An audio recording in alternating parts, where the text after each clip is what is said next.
These are the brand new OneOdio Studio Max 2 DJ headphones. Let's open the box and see what comes in the box. This is a nice box. It has like a vinyl record here.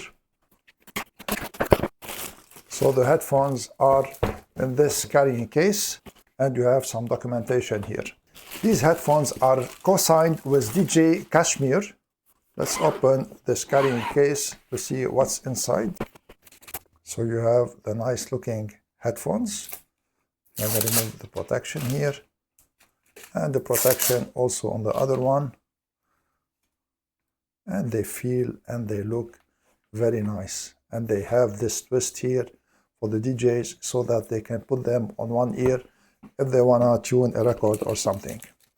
This is the wireless dongle, and these headphones have only 9 millisecond latency with this wireless dongle.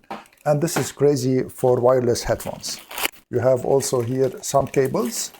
So they have 4 types of connections: Bluetooth, wireless dongle, 3.5 millimeter jack, and 6.35 millimeter jack 2. So this is a 6.35 millimeter. This is a 3.5 millimeter cable. And this is USB-C to USB-C cable to charge them. And the carrying case is really very nice. And it is sturdy. Let's see what's in this sleeve. So you have some documentation here, and you have a QR code to download the app. And this is a big improvement over the Studio Max one, is that these headphones now have an app to tune them.